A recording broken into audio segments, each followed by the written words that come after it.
The Book of Esther. In the days of King Xerxes, who ruled over a vast empire stretching from India to Ethiopia, the king held a great feast. On the seventh day of celebration, he called for Queen Vashti to appear before his nobles, but she refused. In his anger, Xerxes removed Vashti from her position as queen. To find a new queen, a search was made across the empire for the most beautiful young women. Among them was Esther, a Jewish orphan raised by her cousin Mordecai. Esther was taken into the palace, and she found favor in the eyes of everyone who saw her. The king loved her above all others and placed the royal crown upon her head. Still, she kept her Jewish identity a secret, just as Mordecai had advised. Not long after, Mordecai uncovered a plot by two palace guards who sought to assassinate the king.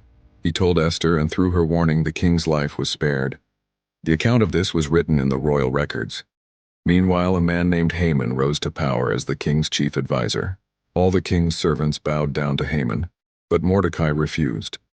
Enraged, Haman not only sought to destroy Mordecai but also all the Jews throughout the empire. Casting lots, called Purim, he chose the 13th day of the 12th month for their annihilation. He convinced the king to seal the decree with his signet ring. When Mordecai learned of this, he tore his clothes, put on sackcloth and ashes, and mourned in the streets. Through a messenger, he urged Esther to go before the king and plead for her people. At first Esther hesitated, for to approach the king uninvited was to risk death. Yet Mordecai's reply gave her courage. "Do not think that you will escape in the king's house more than all the Jews. Who knows whether you have come to the kingdom for such a time as this?" Esther then sent word to Mordecai, "Gather all the Jews in Susa. Fast for me 3 days and nights. I and my maids will fast as well. Then I will go to the king, though it is against the law, and if I perish, I perish." On the third day, Esther dressed in her royal robes and entered the king's hall. Seeing her, the king extended his golden scepter and asked, "What is it, Queen Esther? What is your request?" "Even up to half my kingdom it will be granted," Esther replied with wisdom, inviting the king and Haman to a banquet. At the first banquet, the king again asked her request. Esther invited them to a second feast. That night Haman boasted of his riches and power, but was enraged again when he saw Mordecai refusing to bow. His wife and friends advised him to build a gallows and ask the king to hang Mordecai on it.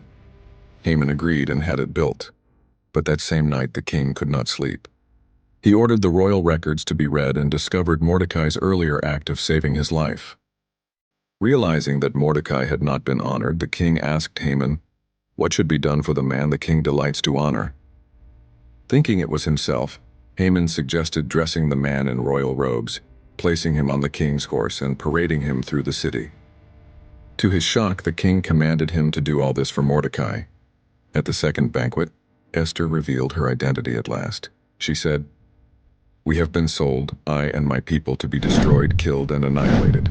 The king asked, "Who is he and where is he? The one who would dare do such a thing?" Esther answered, "The adversary and enemy is this vile Haman." The king, in fury, ordered Haman to be executed on the very gallows he had prepared for Mordecai. The king then gave his signet ring to Mordecai, and Esther pleaded for her people. A new decree was written, allowing the Jews to defend themselves on the appointed day. When that day came, the Jews triumphed over their enemies. In memory of this deliverance, the days of Purim were established as a festival of joy, feasting, and giving gifts to one another. And so, through the courage of a young woman who risked everything, God's people were saved. Esther's faith and bravery echo through history as a reminder. In moments of trial, one act of courage can change the destiny of a nation.